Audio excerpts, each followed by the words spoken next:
Hello दोस्तों, नमस्कार। स्वागत है आप सभी का। कैसे हैं आप सब लोग? आशा करता हूँ आप सब लोग खुश होंगे, स्वस्थ होंगे और मस्त होंगे। आज हम बात करने वाले हैं इस वीडियो में हमारे बहुत ही ज़्यादा इम्पोर्टेंट टॉपिक वेक्टर एनालिसिस के बारे में। ये टीजीटी पीजीटी एग्जामिनेशन के लिए बहुत ही ज़्यादा इम्पोर्टेंट है और ये वीडियो हमारा टीजीटी पीजीटी वेक्टर एनालिसिस के क्वेश्चंस की सीरीज का तीसरा लेक्चर है। मैं 2 ऑलरेडी करा चुका हूँ, उसके आगे मैं इसे कंटिन्यू कर रहा हूँ। तो ठीक है, शुरू करते हैं। हमारा क्वेश्चन क्या है?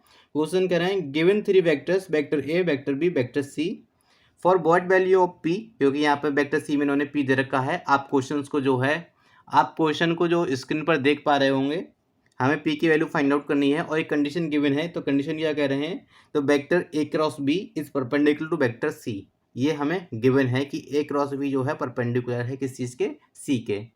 अब ए क्रॉस बी अगर परपेंडिकुलर होता है सी के, तो हम उसको क्या करेंगे?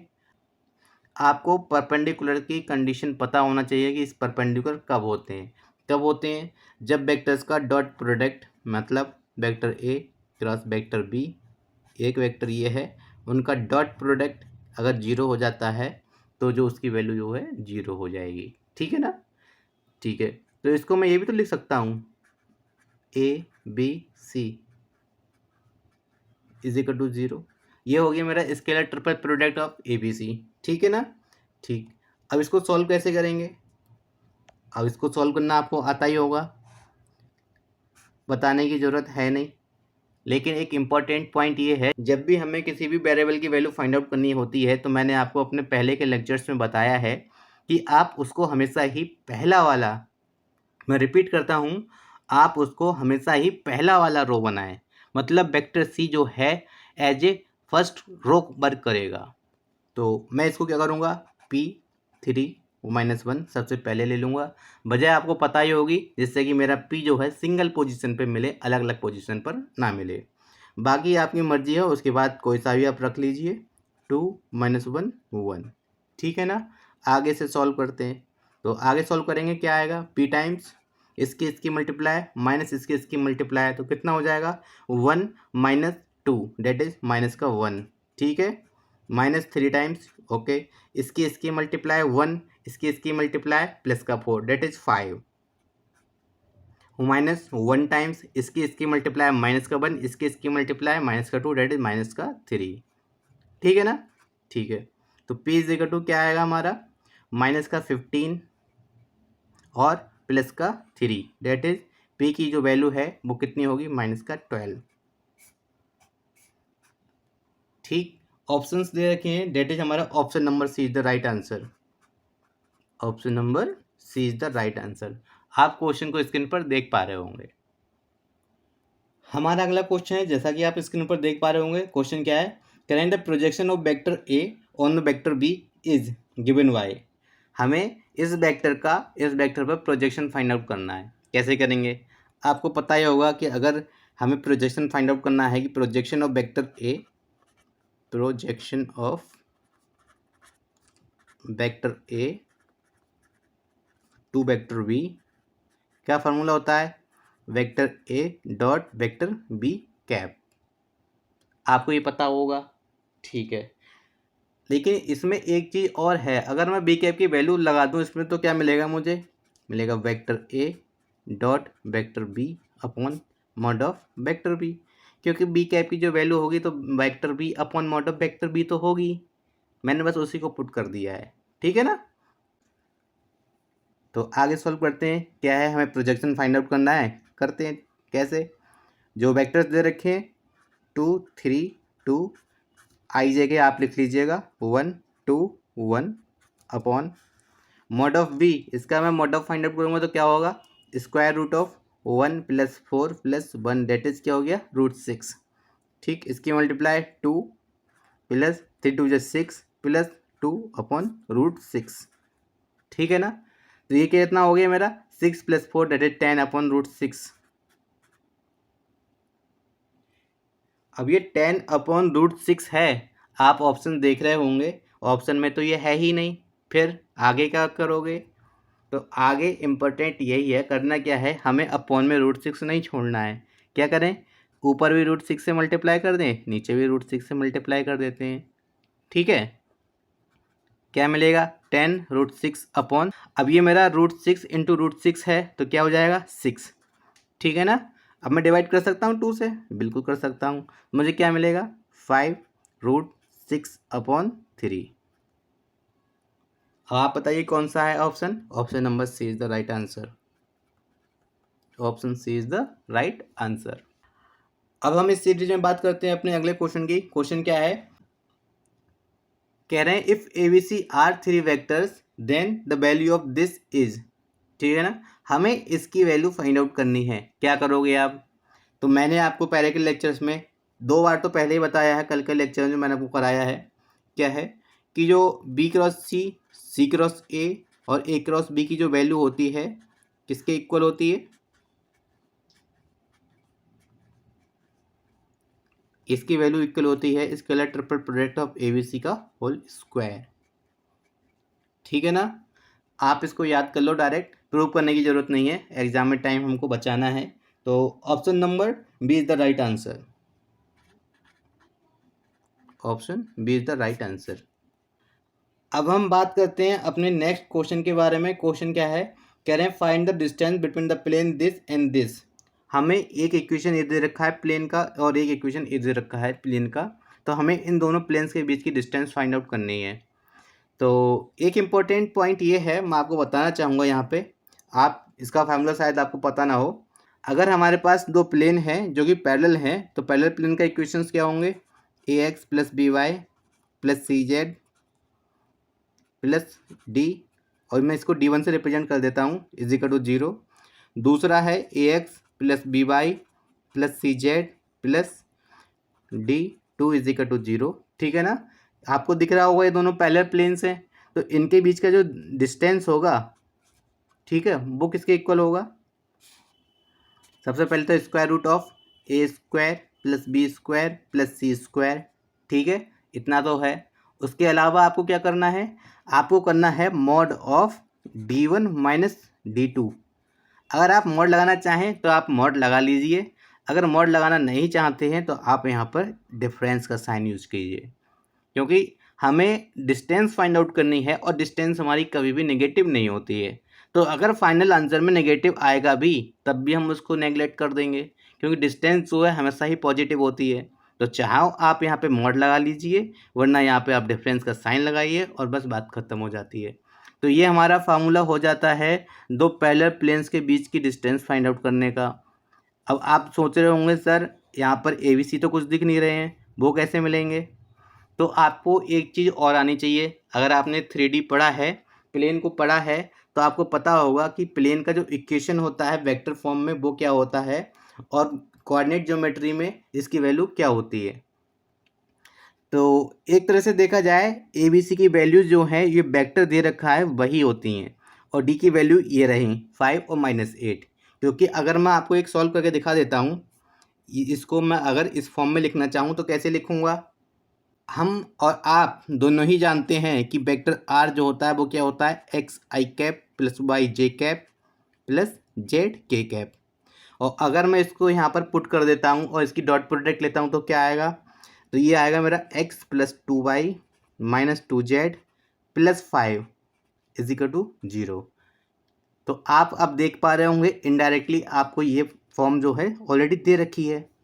तो आपको बस यही है, कि पहचानना है इसमें ये वेक्टर इक्वेशन है और ये इसकी जनरल इक्वेशन उन्होंने दे रखी है। तो जनरल इक्वेशन का फार्मूला ये होता है, आपको बस इसको कन्वर्ट करना है, और कन्वर्ट करने के चक्कर में आप पढ़ना ही मत, सीधे डी की वैल्यू ये रही और d1 ये है और d2 ये है, आपको यहाँ से इसकी वैल्यू फाइंड आउट कर लेनी है। कैसे करेंगे बताता हूँ मैं आपको। तो डी क्या होगा, डी होगा किस चीज़ के, d1 की वैल्यू कितनी है 5 और d2 की वैल्यू है जो है -8 अपॉन √1 + 4 + 4, ठीक है ना। ठीक है, 8 + 5 कितना होता है हमारा 13 अपॉन, और ये हो जाएगा मेरा √9, that is 13/3 is the answer. कितना इजी था, बस आपको क्वेश्चन से डराया गया है, फॉर्म चेंज कर दी गई है जिससे कि आप जो है इसको अटेम्प्ट ही ना करें। Option number A is the right answer. अब हम बात करते हैं सीरीज के अगले क्वेश्चन के बारे में। क्वेश्चन क्या है, कह रहे हैं find out the angle between the x axis and the vector this. हमें ये वेक्टर और एक्स एक्सिस के साथ जो एंगल बन रहा है उसे फाइंड आउट करना है। ठीक है, इम्पोर्टेंट कुछ खास है नहीं, ये क्वेश्चन जो है हमारा TGT 2013 में पूछा गया है, इसलिए मैं आपको कराना चाहता हूँ। एक्स एक्सिस का मतलब समझते हैं, तो अगर एक्स एक्सिस की डायरेक्शन में आपको कोई वेक्टर लिखना हो तो क्या लिखेंगे, सिंपल आई। ठीक है ना। अगर बाकी आपको लिखना है तो +0 j +0 k। ठीक है ना, आप इसको इस तरह से लिख सकते हैं। अब आपको करना क्या है, आपको फाइंड आउट करना है इन दोनों के बीच का एंगल। ठीक, तो एंगल आपको फाइंड आउट करना है, करेंगे कैसे, सिंपल है। आपको एक फार्मूला पता होगा, डॉट प्रोडक्ट आपने पढ़ी ही है और मैं इतने दिनों से करा ही रहा हूँ। वो है ये क्या, कॉस थीटा की जो वैल्यू होती है किसके इक्वल होती है, कॉस थीटा इक्वल होता है vector A dot vector B upon mod of vector A mod of vector B, where theta is the angle between the vector A and vector B. आपको ये तो पता ही होगा। आप कहेंगे जी सर बिल्कुल पता है ये, बस इसी का इस्तेमाल करना है। कैसे करेंगे मैं आपको बताता हूँ। आप इनमें से किसी भी वेक्टर को ए एज्यूम कर लीजिए, किसी को भी बी एज्यूम कर लीजिए, कोई फ़र्क नहीं है। मैं इसको ए से रिप्रेजेंट कर देता हूँ, इसको बी से रिप्रेजेंट कर देता हूँ।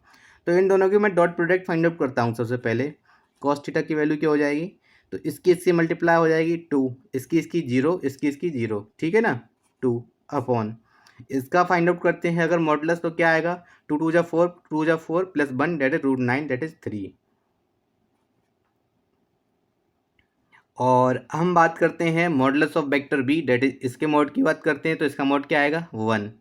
तो कॉस थीटा की जो वैल्यू है क्या होगी 2/3। That is option number A is the right answer. Series का हमारा अगला सवाल है क्वेश्चन नंबर 27। क्या है, कह रहे हैं यदि दो बल, एक बल ये दे रखा है, एक बल ये दे रखा है, मतलब हमारे पास 2 फोर्सेस गिवन है F1 एंड F2। ठीक है, कह रहे हैं एक कण पर कार्यरत हैं जिसके कारण कण बिंदु इससे यहाँ तक डिस्प्लेस मतलब विस्थापित हो जाता है, तब बल के द्वारा किया गया कार्य याद करना है। मतलब हमें वर्क डन फाइंड आउट करना है कब, जब हमें 2 फोर्सेस हैं किसी भी पार्टिकल पर वर्क कर रहे हैं और उसको डिस्प्लेस कर रहे हैं कहाँ से, फ्रॉम A टू B। तो हमें जो है वर्क डन फाइंड आउट करना है। ठीक है, सबसे पहले क्या करते हैं, हम टोटल फोर्स फाइंड आउट करते हैं। टोटल फोर्स हमारा कितना होगा, टोटल फोर्स इक्वल होगा F1 + F2 के। ठीक है ना, हमारे पास 2 फोर्स अवेलेबल थे, हम दोनों को कंबाइन करके एक फोर्स बना लेंगे। क्या होगा, 4 + 3 दैट इज 7। ठीक है, 7 I cap plus 2 J cap और माइनस का 4 K कैप। ये हो गया हमारा टोटल फोर्स। ठीक है ना, इतना करने के बाद अब हम क्या करते हैं, हम सबसे पहले फाइंड आउट करते हैं AB, क्योंकि हमको पार्टिकल जो है A से B तक ले जाना है, या फिर जो फोर्स है उसके द्वारा उस पार्टिकल को A से B तक हमने डिस्प्लेस किया है। तो हम AB फाइंड आउट करेंगे, कैसे करेंगे, V - A मतलब दिस माइनस दिस, क्या होगा 4 I cap plus 2 J cap minus 2 K cap. ठीक है ना, इतना तो आप सभी को आता ही होगा। अब इसके बाद हमें क्या करना है, अब हमें क्या करना है, हमें सबसे पहले फाइंड आउट करना है फार्मूला क्या होता है वर्क डन का। तो वर्क डन होता है F × AB कर लीजिए। ठीक है ना, और इसके बाद हम क्या करेंगे, इन दोनों की डॉट प्रोडक्ट फाइंड आउट कर लेंगे, तो कितना हो जाएगा 7 4 जा 28। ठीक है, प्लस 4 माइनस और माइनस माइनस प्लस हो जाएगा 4 2 जा 8। ठीक है, तो अब कितना हो जाएगा ये 28 + 12 that is 40 units. That is option number C is the right answer. Option C is the right answer.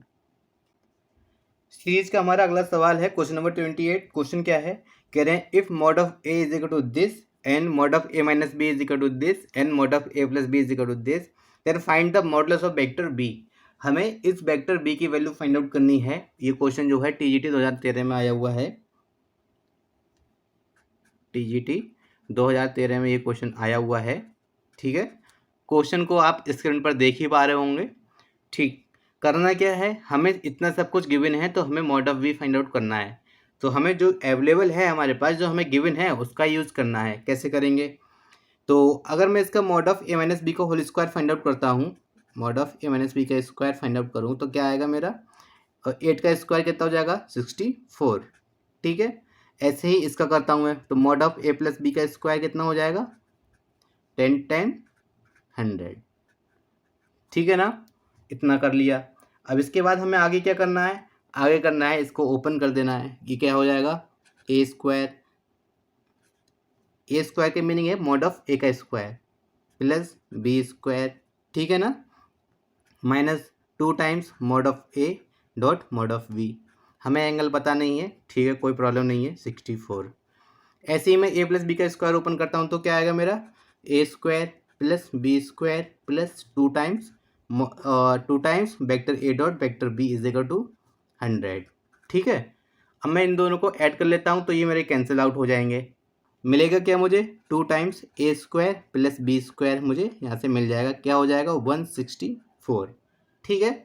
तो ए स्क्वायर की वैल्यू कितना हो जाएगा 25 plus B square is equal to कितना हो जाएगा 8 और 2, क्योंकि हमने 2 से इसको डिवाइड भी कर दिया, ठीक है ना। ठीक, आगे सॉल्व करते हैं, क्या आएगा बी स्क्वायर की वैल्यू, तो B square is equal to 82 minus 25 कितना आ जाएगा, और बी की वैल्यू हमें फाइंड आउट करनी है मॉड ऑफ बी, तो क्या इसके इक्वल होगा square root of 57, that is option number B is the right answer, that is option number B is the right answer. हमारा अगला सवाल है क्वेश्चन नंबर 29, आप देख पा रहे होंगे क्या है, कह रहे हैं यदि सदिश ए तथा बी के स्थिति सदिश ए और बी हैं, मतलब position vector of A and B are vector A and vector B, और कह रहे हैं find out the position vector of mid point of A B, मतलब जो हमारी ए बी लाइन है, अगर मैं इसको ए कह देता हूँ और इसको बी कह देता हूँ, ठीक है, इसके पोजीशन वेक्टर उन्होंने दे रखे हैं ए और इसका पोजीशन वेक्टर दे रखा है हमको बी, तो इनका एक मिड पॉइंट है, मैं इसको अगर पी एज्यूम कर लेता हूँ, ठीक है, तो पी की वैल्यू इन्होंने या इसके पोजीशन वेक्टर के बारे में पूछा है कि ए बी का मिड पॉइंट जो है पी, उसका पोजीशन वेक्टर फाइंड आउट कीजिए, ये होता है हमारा ओ, ठीक है। तो मैं आपको एक चीज़ बताना चाहता हूँ, एक फार्मूला है सेक्शन फार्मूला, जैसा कि हमारा ज्योमेट्री में होता है वैसा ही हमारा सेम फार्मूला जो है वेक्टर में भी होता है।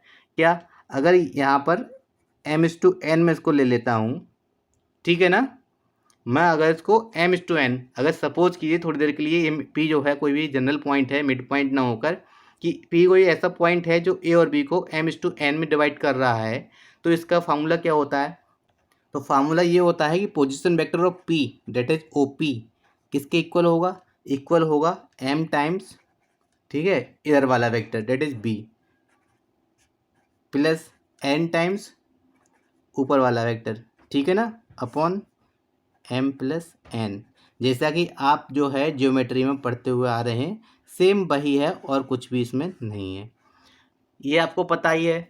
अब ये पता है, हमें बस इसका इस्तेमाल कर लेना है, m और n की जगह इसकी वैल्यूज जो है 1 पुट कर देनी है, क्योंकि p जो है हमारा कैसा है, यहाँ पर p हमने मिड पॉइंट लिया है, तो मिड पॉइंट है तो m और n की वैल्यूज़ क्या है हमारी 1 हो जाएंगी, ठीक है ना। ठीक है, तो पुट करते हैं vector OP, position vector of p जो है किसके इक्वल होगा, vector b plus vector a/2, ठीक है, that is option number C is the right answer.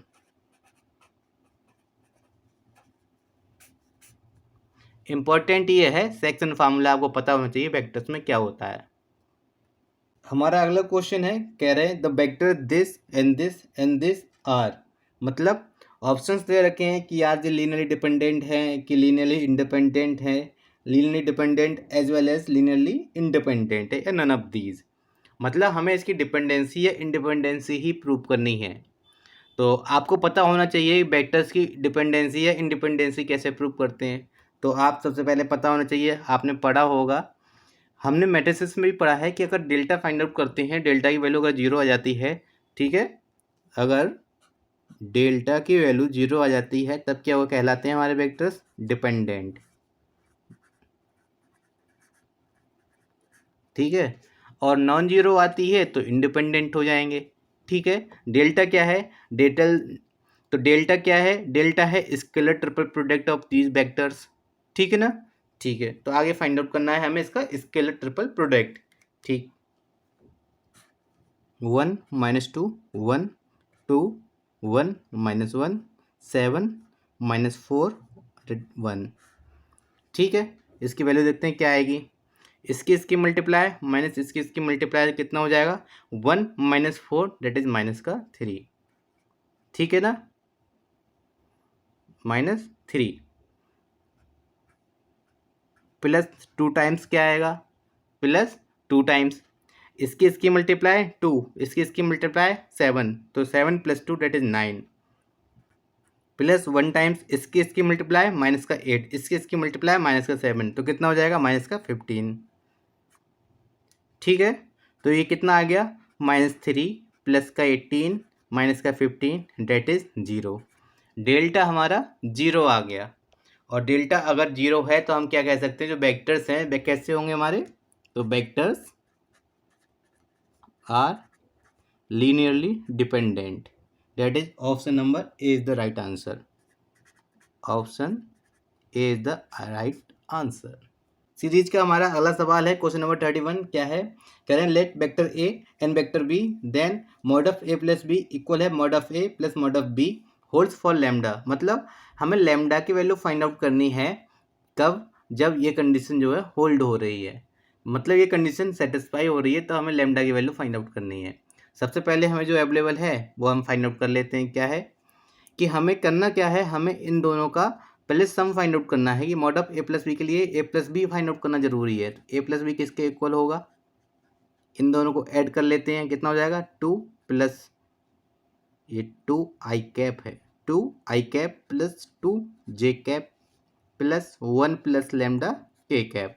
ठीक है ना, ठीक है। और अब क्या करेंगे, इनके मॉडुलस फाइंड आउट कर लेंगे, तो क्या आएगा इसका स्क्वायर रूट ऑफ 4 + 4 + 1 + लैम्डा का होल स्क्वायर, ये इसका मॉडुलस है। और मॉड ऑफ ए क्या होगा, 1 + 1 + लैम्डा का square plus mod of B क्या होगा, ये हो जाएगा हमारा स्क्वायर रूट ऑफ 3।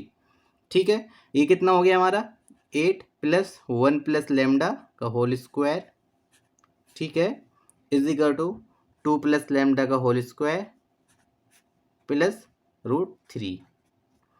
ये इसकी वैल्यू हमें गिवन है।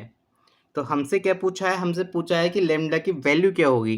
अब क्या हम इसको यहाँ से सॉल्व करके लैम्डा की वैल्यू फाइंड आउट नहीं कर सकते हैं। ये क्वेश्चन टीजीटी 2010 में आया हुआ है।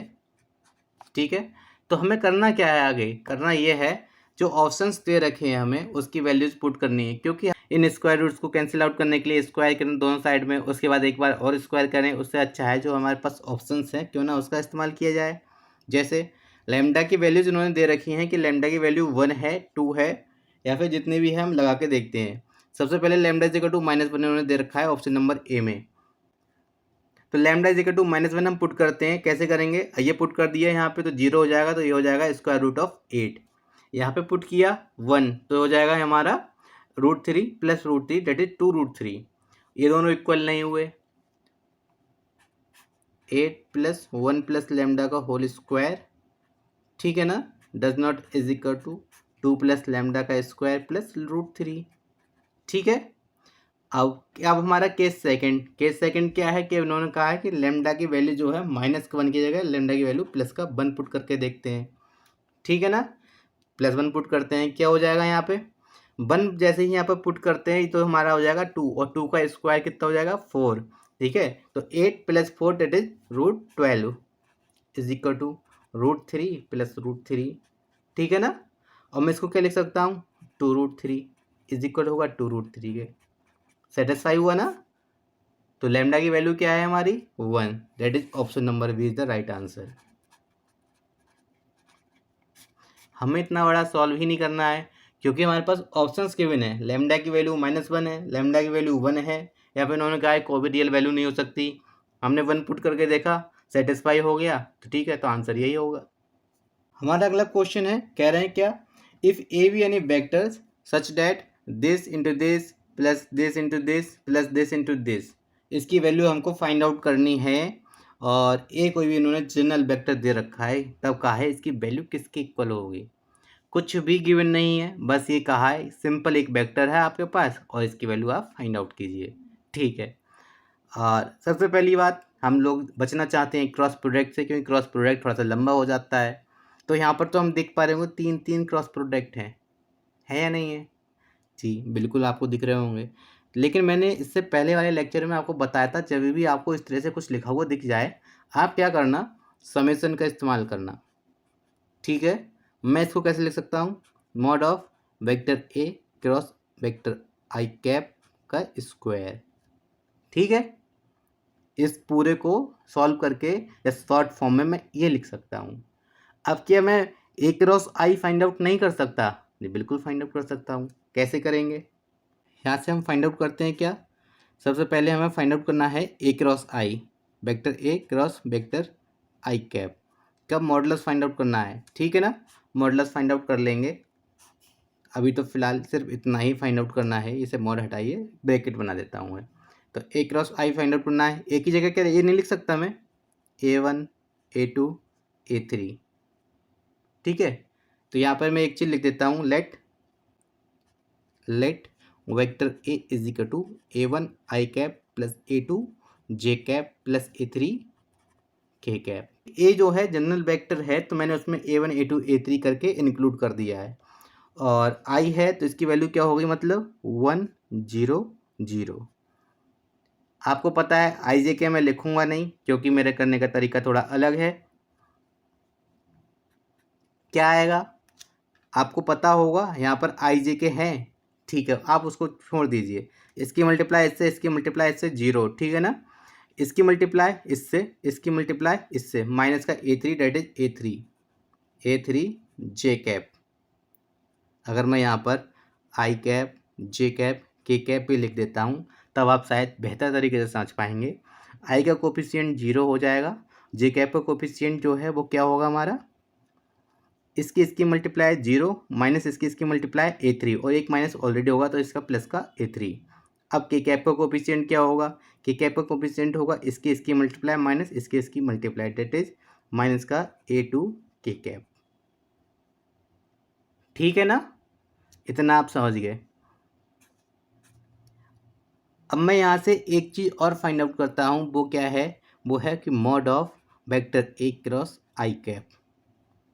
इसका मैं मॉडुलस फाइंड आउट करूँ तो मॉडुलस मुझे क्या मिलेगा, अच्छा इसका मॉडुलस का स्क्वायर ही फाइंड आउट करते हैं हम।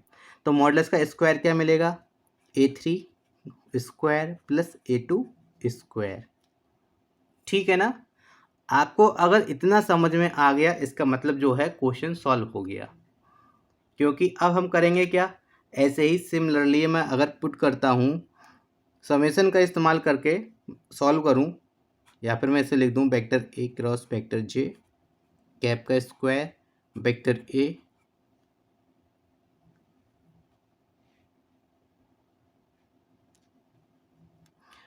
ए क्रॉस के कैप का स्क्वायर, तो इनकी वैल्यूज़ भी पता है क्या होंगी। ठीक है ना, हम देखते हैं आई वाले में A3 A2 आए हैं, या फिर A2 A3 आए हैं, तो जे वाले में क्या आएंगे, A2 को छोड़ के दोनों आएंगे, मतलब A1 का स्क्वायर प्लस A3 का स्क्वायर। ठीक है, और के वाले में 3 को छोड़ के सब आएंगे, मतलब A1 का स्क्वायर प्लस A2 का स्क्वायर।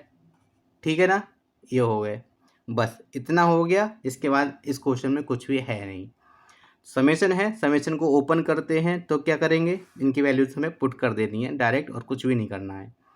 तो वैल्यूज पुट करेंगे, क्या होंगी, A1 square plus A2 square plus A3 square, ये मिलेगा हमें 2 बार। क्योंकि आप देख पा रहे होंगे एक A1 स्क्वायर यहाँ से है, एक A1 स्क्वायर यहाँ से है, ऐसे A2 स्क्वायर एक ये है, A2 स्क्वायर एक ये है, सेम A3 है, तो 2 टाइम्स ये सारे मिल पा रहे होंगे, तो मैं इसको लिख सकता हूँ 2A स्क्वायर। ठीक है ना, क्योंकि ये मॉड ऑफ ए को रिप्रेजेंट कर रहा है। अगर मैं ए का मॉडुलस फाइंड आउट करता हूँ, A1 square plus A2 square plus A3 square, वही तो ये है, तो मॉड ऑफ ए के स्क्वायर को रिप्रेजेंट कर रहा है। कह सकता हूँ मैं option number D is the right answer.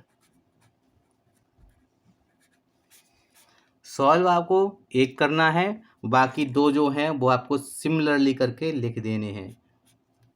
इस सीरीज का हमारा अगला क्वेश्चन है क्वेश्चन नंबर 33। क्या कह रहे हैं, कह रहे हैं if the vectors vector A and vector B ये दे रखे हैं, तो हमसे लेमडा की वैल्यू पूछी है, लेकिन क्या लेमडा की वैल्यू किसके इक्वल है? The projection of vector A on vector B upon projection of vector B on vector A. ये जो है लेमडा की वैल्यू है, तो लेमडा की वैल्यू हमसे इन्होंने पूछी है। ठीक है, सब कुछ तो दे रखा है, हमें करना क्या है, जो इन्होंने कहा है बस उतना ही कर देना है। तो projection of vector A on vector B कैसे फाइंड आउट करते हैं? तो हम करेंगे कैसे, vector A dot vector B upon mod of vector B. ठीक है ना, आपको पता होगा प्रोजेक्शन कैसे फाइंड आउट करते हैं। ठीक है, अपॉन, या फिर मैं यहाँ पे डिवाइड का साइन बनाता हूँ। ठीक है, projection of B on vector A कैसे निकालेंगे, vector A dot vector B upon vector A का मॉडुलस। हमें जिस भी वेक्टर का प्रोजेक्शन फाइंड आउट करना होता है तो उन दोनों वेक्टर्स की डॉट प्रोडक्ट फाइंड आउट करते हैं। ठीक है, तो हम उन दोनों की डॉट प्रोडक्ट को डिवाइड करते हैं किस चीज़ से, उस वेक्टर से फाइंड आउट करते हैं जिस पर हमें प्रोजेक्शन फाइंड आउट करना है। जैसे कि यहाँ पे लिखा है on B, that is mod मॉड ऑफ बी से डिवाइड करना है, on A that is mod of A से डिवाइड करना है। ठीक है ना, ठीक, इसे सॉल्व करते हैं आगे। इसे आगे सॉल्व करते हैं तो क्या आएगा हमारा, vector A dot vector B upon mod of vector B, ठीक है, into mod of vector A upon vector A dot vector B. इससे ये कैंसिल आउट हो जाएगा, बचेगा क्या हमारे पास, mod of vector A upon mod of vector B. बस मॉडुलस फाइंड आउट करना आपको आता ही होगा, है ना। स्क्वायर रूट ऑफ कैसे करेंगे, 4 + 36 + 9 आगे पीछे हो गए हैं, कोई नहीं, स्क्वायर रूट ही फाइंड आउट करना है। इसका कितना हो जाएगा, 4 + 4 + 1। एक काम कीजिए, पूरा ही लगा लीजिए, कितना हो जाएगा ये हमारा हो गया 49/9। ठीक है, डेट इज 7/3, डेट इज 7/3। तो यहाँ से हमारा ऑप्शन हो गया, option number is the right answer, option B is the right answer. ये क्वेश्चन जो है टीजीटी 2005 में आया हुआ था, टीजीटी 2005 में ये क्वेश्चन आया हुआ था। इससे पहले जो मैंने क्वेश्चन कराया वो भी बहुत ही ज़्यादा इंपॉर्टेंट है। हमारा अगला सवाल है, कहा है कि ये वेक्टर्स हैं, vector A plus B perpendicular है वेक्टर बी के and vector A plus 2b perpendicular है वेक्टर ए के। तो हमसे ए और बी के बीच में एक रिलेशन पूछा है कि ए और बी जो है परपेंडिकुलर होंगे या पैरेलल होंगे या इक्वल होगा लेमडा टाइम्स, जो भी है, जो हमसे प्रूव करने को कहा है, देखते हैं क्या आएगा। ये क्वेश्चन टीजीटी 2005 में आया हुआ है। तो सबसे पहले जो हमें गिवन है उसका इस्तेमाल करते हैं। ये दोनों जो वेक्टर्स हैं परपेंडिकुलर हैं, तो हम परपेंडिकुलर की कंडीशन का इस्तेमाल करते हैं। कैसे करेंगे, vector A plus vector B का हमको डॉट प्रोडक्ट लेना है किसके साथ में, वेक्टर बी के, और इक्वल होगा 0 के, क्योंकि ये दोनों परपेंडिकुलर हैं। ठीक है, और साथ ही साथ एक चीज़ और करते हैं, ये भी इन्होंने परपेंडिकुलर कहा है, तो vector A plus 2 times vector B dot vector A is equal to 0। ये दोनों कंडीशंस हो गई, क्योंकि ये दोनों परपेंडिकुलर हैं, इन्होंने ऐसा कह रखा है। दोनों को ओपन करते हैं हम, क्या आएगा हमें, तो यहाँ से मिल जाएगा vector A dot vector B plus B square that is mod of B है इज इक्वल टू होगा 0 के। तो ये हो जाएगा हमारा A square plus 2 times vector B dot vector A, ठीक है ना, इज इक्वल टू 0। इतना कर लिया। अब हमें ए और बी में रिलेशन फाइंड आउट करना है। इसका मतलब क्या हुआ, आप ऑप्शंस देख पा रहे होंगे, ऑप्शंस में आंसर जो है ए और बी के बीच का रिलेशन है, उसमें ए डॉट बी और बी डॉट ए तो कुछ आ ही नहीं रहा है। इसका मतलब ये हो गया हमको कैसे भी करके ये एलिमिनेट करने हैं। तो कैसे करेंगे, अगर मैं इसको 2 से मल्टीप्लाई करके इन दोनों को सब्ट्रैक्ट कर दूं तो क्या हो नहीं हो पाएगा, जी बिल्कुल हो पाएगा। बस वही करना है हमें, इसको हमने 2 से मल्टीप्लाई किया और सब्ट्रैक्ट कर दिया, तो कितना हो जाएगा, 2b square minus A square is equal to 0। ठीक है, और यहाँ से क्या कह सकते हैं हम, 2b स्क्वायर जो है इक्वल होगा किसके, ए स्क्वायर के। ठीक है ना, ठीक है, और अगर मैं यहाँ से ए की वैल्यू फाइंड आउट करता हूँ तो ए किसके इक्वल होगा, ए इक्वल होगा square root of 2 into B के। यही तो हमसे इन्होंने पूछा है कि ए और बी में रिलेशन क्या है, that is option number A is the right answer, option number A is the right answer. हमारा अगला सवाल है क्वेश्चन नंबर 35। तो क्वेश्चन आप देख पा रहे होंगे क्या है क्वेश्चन। तो इन्होंने कहा है यदि वेक्टर ये और एक वेक्टर ये, दो वेक्टर हमको दे रखे हैं और ये कहा है कि जो पी और क्यू है, P comma Q greater than equal to 0 है, और साथ ही साथ उन्होंने ये कहा है कि इन दोनों की जो लंबाइयाँ हैं बराबर होंगी। मतलब vector this and vector this जो है लेंथ इनके इक्वल होगा या मॉडुलस जो है इनका इक्वल होगा। तो हमसे पूछा है पी और क्यू के कितने मानों के लिए इनकी जो लेंथ है वो इक्वल होगी। लेंथ का मतलब समझते हैं, इनका मॉडुलस जो है। तो इन्होंने क्या कहा है, length of vector this equal होगा लेंथ ऑफ वेक्टर दिस। मतलब क्या हुआ, मैं इसका मॉड निकाल लूँ, इसको अगर मैं ए कह दूँ वेक्टर ए और इसको अगर वेक्टर बी कह दूँ, तो इन्होंने हमसे क्या कहा है, ये हमको गिवन है कि मॉड ऑफ वेक्टर ए, ठीक है ना, इक्वल है मॉड ऑफ वेक्टर बी के, ये हमको गिवन है। और अगर इनके मॉड इक्वल हैं तो मैं ये नहीं कह सकता हूँ कि इनके मॉड के स्क्वायर भी इक्वल होंगे। मतलब इसका स्क्वायर और इसका स्क्वायर ये भी इक्वल होगा, है ना जी, बिल्कुल स्क्वायर इक्वल होगा। तो हम क्या करते हैं, सबसे पहले इनका मॉडुलस ही फाइंड आउट कर लेते हैं। क्या आएगा हमारा, पी स्क्वायर प्लस 9 प्लस 16, ठीक है, इक्वल होगा किसके, क्यू प्लस 25। और आपको पता होगा इन दोनों का सम 25 भी आता है, that is P square plus 25 equal होगा क्यू टाइम्स प्लस 25। 25 से 25 कैंसिल आउट हो गया, तो हमें एक रिलेशन मिला यहाँ से। आप देख रहे होंगे रिलेशन क्या है, कि जो पी स्क्वायर है इक्वल होगा किस चीज़ के, क्यू के। पी स्क्वायर इक्वल है किस चीज़ के, क्यू के, ठीक है ना। ये क्वेश्चन इम्पोर्टेंट है, टीजीटी 2005 में आया है। इम्पोर्टेंट क्यों है, इम्पोर्टेंट इसलिए है जो ये इसकी लैंग्वेज है ऑप्शंस की, उसकी वजह से ये इम्पोर्टेंट है। पहला ऑप्शन इन्होंने क्या कहा है, कह रहे हैं कि ये कंडीशन सेटिस्फाई होगी पी और क्यू के सभी मानों के लिए।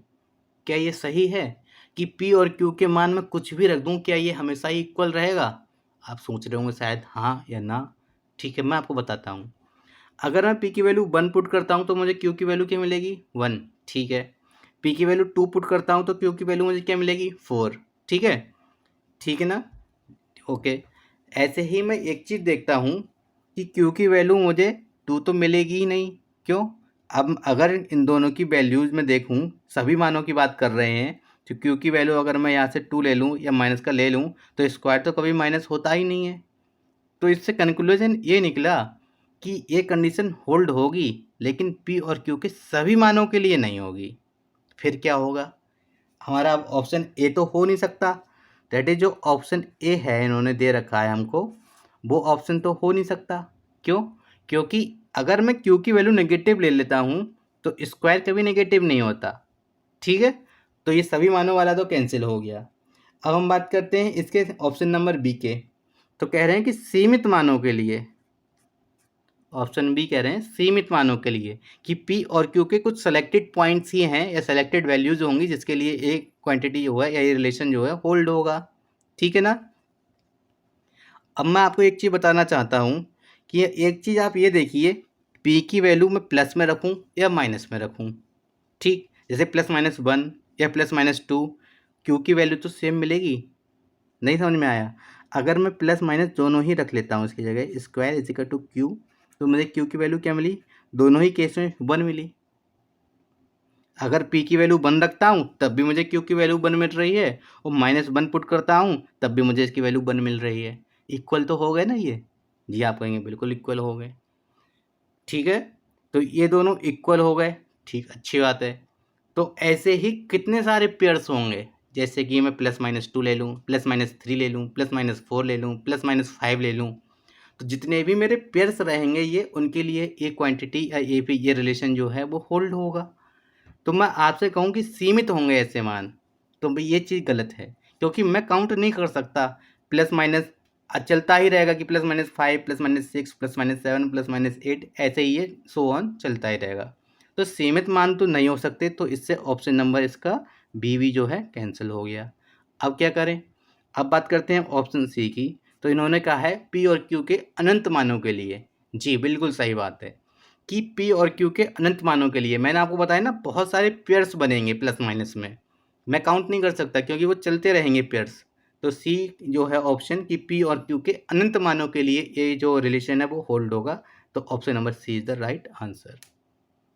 हमारा अगला क्वेश्चन है, क्वेश्चन क्या कह रहे हैं, कह रहे हैं इफ ओ ए और ओ बी जो दो वेक्टर्स दे रखे हैं और हमसे कहा है कि ओ सी एक ऐसा पॉइंट है सी, ठीक है, जो ए बी लाइन पर हमको दे रखा है कि एक पॉइंट है और एक चीज़ और दे रखी है कि एंगल ए ओ बी, मतलब ये वाला जो है ए ओ बी, ये एंगल जो है समद्विभाजित होता है, मतलब बाइसेक्ट हो रहा है इस लाइन से। जो ओ सी लाइन है, O C line angle A O B, इसको अब एक बार फिर से समझिए, ओ सी लाइन जो है एंगल ए ओ बी को बाइसेक्ट कर रहा है, ठीक है, बाइसेक्ट कर रहा है, इसका मतलब ये हो गया कि जो सी पॉइंट है ए बी को 1:1 रेशियो में डिवाइड कर रहा है, that is C is the mid point of A and B, ठीक है। अब मिड पॉइंट है तो आपसे ओ सी ही इन्होंने पूछा है। मैंने आपको अभी थोड़ी देर पहले पिछले क्वेश्चन में ओ सी फाइंड आउट करने का तरीका आपको बताया कैसे किया था, कि आप O A plus O B find out कर लीजिए, 1:1 है ना, तो this into this plus this into this upon 2, upon में 2 आ जाएगा, ऊपर इन दोनों का सम आ जाएगा, तो 3 + 1 दैट इज 4 आई कैप, और इसकी प्लस 4 जे कैप, और इसका माइनस का 4 के कैप, ठीक है।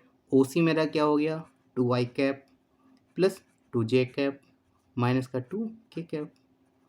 इजी है, बस लैंग्वेज है, लैंग्वेज में घूमने की ज़रूरत है नहीं आपको, थोड़ा सा फोकस कीजिए और क्वेश्चन इजी हैं। तो हमारा ऑप्शन है, option number D is the right answer, none of these, option D none of these. बढ़ते हैं हम अपने अगले क्वेश्चन की तरफ। हमारा अगला क्वेश्चन, क्वेश्चन नंबर 37 क्या है, कह रहे हैं the angle between vector A and vector B is π/6, then the angle between the vector 2a and 3b is, तो हमें 2a और 3b के बीच का एंगल फाइंड आउट करना है, ठीक है। ये क्वेश्चन आपका TGT 2005 में आया है, इम्पोर्टेंट क्वेश्चन है, सिर्फ और सिर्फ लैंग्वेज की वजह से, क्योंकि इसकी लैंग्वेज ऐसी दे रखी है इन्होंने। एक बात मैं आपको बता देना चाहता हूँ कि अगर किसी भी वेक्टर में 2 टाइम्स 3 टाइम्स 4 टाइम्स या फिर n टाइम्स जितना भी किया जाए, अगर हमको ए और बी के बीच का एंगल फाइंड आउट करना है या ऑलरेडी गिवन है, मतलब एंगल बिटवीन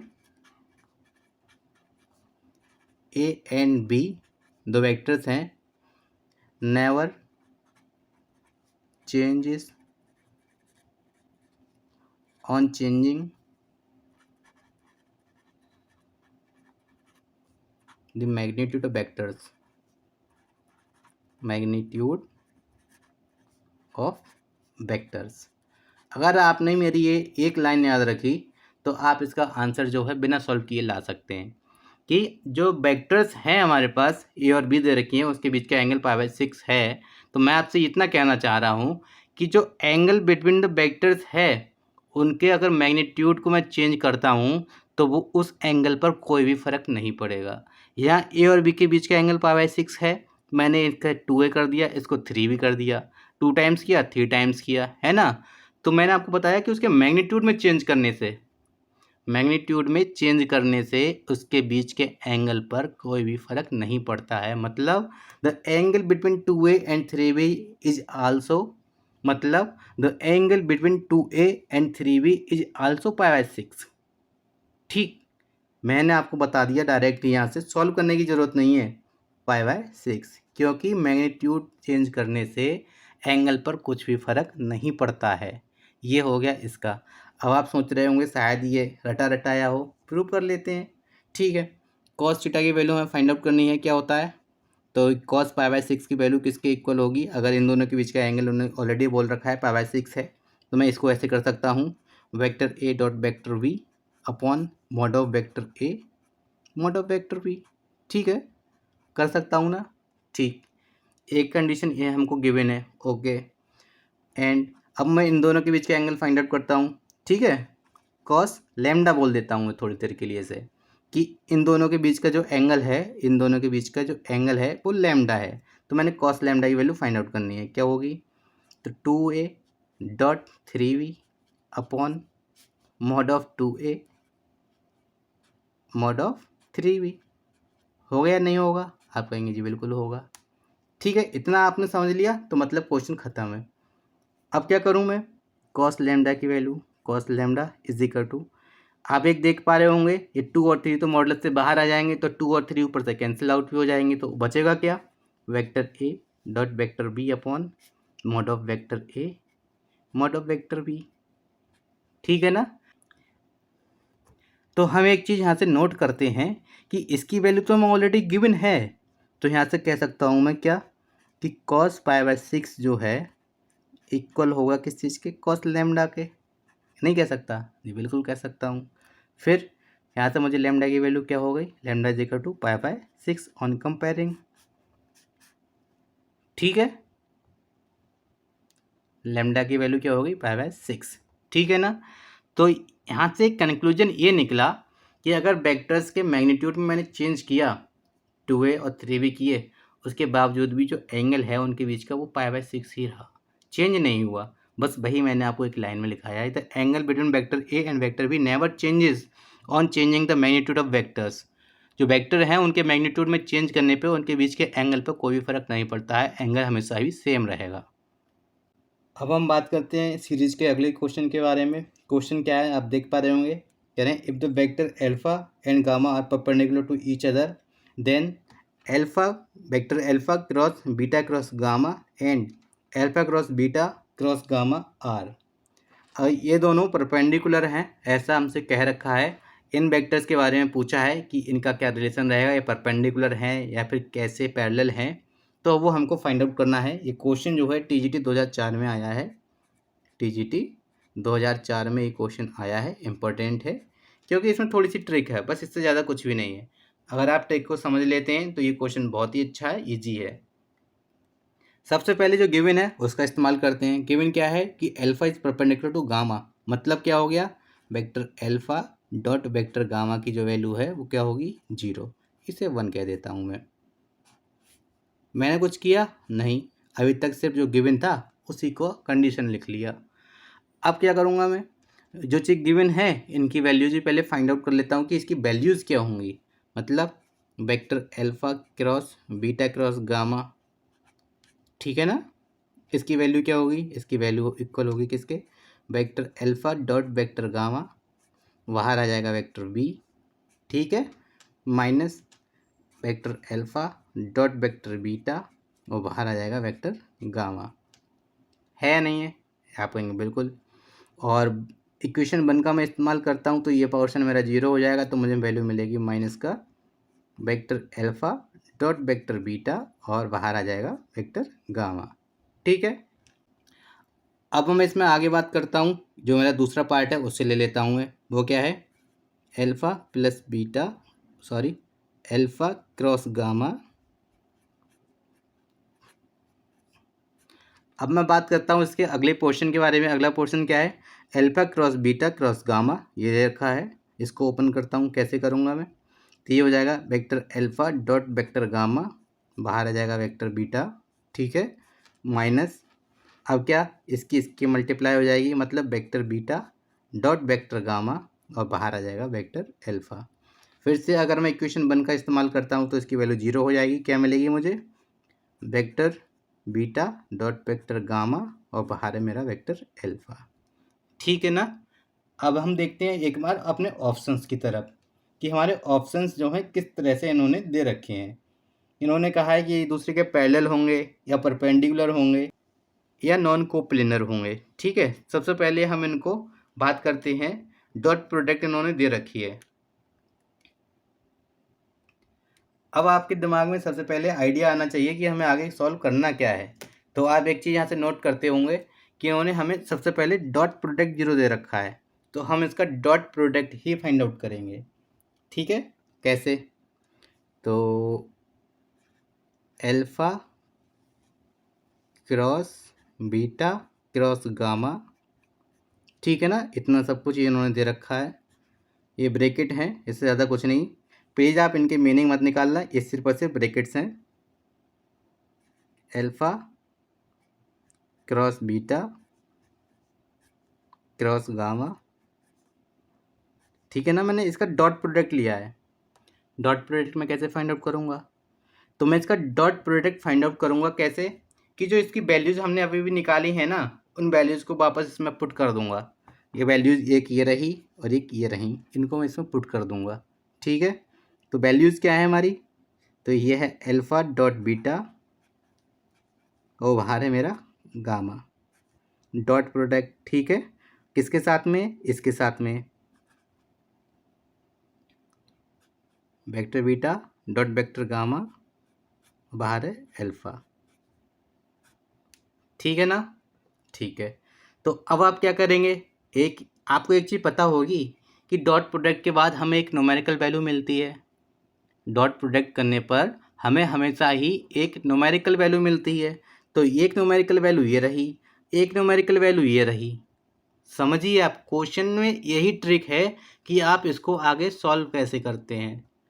आप इस क्वेश्चन को समझिए, क्योंकि इस क्वेश्चन में ट्रिक यही है कि आप इस क्वेश्चन को आगे सॉल्व कैसे करते हैं। यहाँ तक तो आप ले आएंगे, इसके बाद जो करना है वो इम्पोर्टेंट है। क्या? डॉट प्रोडक्ट में हमें हमेशा ही एक स्केलर क्वांटिटी या फिर एक नंबर ही मिलता है। यहाँ पर भी एक नंबर मिलेगा, एक यहाँ पर भी नंबर मिलेगा। तो ये नंबर हैं, ये नंबर्स को हम डॉट प्रोडक्ट से अलग कर सकते हैं, नहीं कर सकते हैं? क्योंकि नंबर्स में आप डॉट लगाइए, क्रॉस लगाइए, क्या ही फ़र्क पड़ता है? कुछ फ़र्क नहीं पड़ेगा ना। तो इसको क्या है, बीच का जो डॉट प्रोडक्ट है ये इम्पोर्टेंट है। तो इससे इन दोनों को अलग करता हूँ। कैसे करूँगा? Vector alpha dot vector beta, ये एक सर, और ये चीज़ है एक तरफ, और ये vector beta dot vector gamma, एक न्यूमेरिकल वैल्यू ये रही, ये एक तरफ। और डॉट प्रोडक्ट इस बार हमारी हो जाएगी किसकी? गामा डॉट एक्स अल्फ़ा की। डॉट प्रोडक्ट हमारी किसकी हो जाएगी? Vector gamma dot vector alpha. और इसकी वैल्यू तो इन्होंने ऑलरेडी 0 दे रखी है। इसकी वैल्यू इन्होंने 1 में 0 दे रखी है ऑलरेडी, तो इसकी टोटल वैल्यू क्या हो जाएगी? 0। और अगर मेरे दो वेक्टर्स की डॉट प्रोडक्ट 0 है, इसका मीनिंग आप समझते हैं क्या है? मीनिंग ये हो गया कि वेक्टर्स आर परपेंडिकुलर। ठीक है ना? वेक्टर्स मेरे कैसे होंगे? परपेंडिकुलर होंगे, क्योंकि इनका डॉट प्रोडक्ट जो है 0 आया है। तो option number B is the right answer. Option B is the right answer. तो हमसे इन्होंने एक चीज़ ये पूछी है कि ये वेक्टर्स हैं, एक वेक्टर ये दे रखा है, एक वेक्टर ये दे रखा है और एक ये दे रखा है, ये किस टाइप का ट्रायंगल फॉर्म कर रहे हैं? कि ये कोई इक्विलैटरल ट्रायंगल फॉर्म कर रहे हैं, एस्केलेंस ट्रायंगल फॉर्म कर रहे हैं, या फिर एक हमारा राइट एंगल या फर्स्ट एंगल ट्रायंगल फॉर्म कर रहे हैं। हमें बस ये फाइंड आउट करना है। तो आप मुझे ये बताइए, इस क्वेश्चन में क्या इसको सॉल्व करने की ज़रूरत है? अगर आपने मेरा पहला वीडियो देखा है, इससे पहले जो मैंने कराया है लेक्चर नंबर 2, अगर आपने वो देखा है तो आप इसमें बिना किसी कैलकुलेशन, बिना किसी पेन पेपर के इसको सॉल्व कर सकते हैं। ये आपका क्वेश्चन TGT 2003 में आया है। TGT 2003 में आपका ये क्वेश्चन आया है और बहुत ही ज़्यादा इम्पोर्टेंट क्वेश्चन है। इसका आंसर आपको देना है कैसे? बिना किसी सॉल्व किए। आप मुझे ये बताइए कि इसकी वैल्यू क्या होगी। ये एक समबाहु त्रिभुज को करेगा, या फिर द्विबाहु को, या फिर समकोण त्रिभुज को रिप्रेजेंट करेगा। ये आपके लिए होमवर्क में है। प्लीज़ इसका आंसर कमेंट में ज़रूर दीजिएगा। अगर आपको मेरा कंटेंट अच्छा लगा हो, अगर आपको ट्रिक्स अच्छी लगी हो, तो प्लीज़ मेरे चैनल को ज़रूर सब्सक्राइब करें।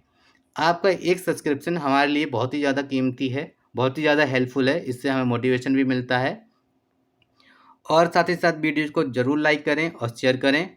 जितना हो सकता है प्लीज़ ज़रूर शेयर करें और चैनल को सब्सक्राइब करना ना भूलें। Thanks for watching. Thanks a lot. Thank you.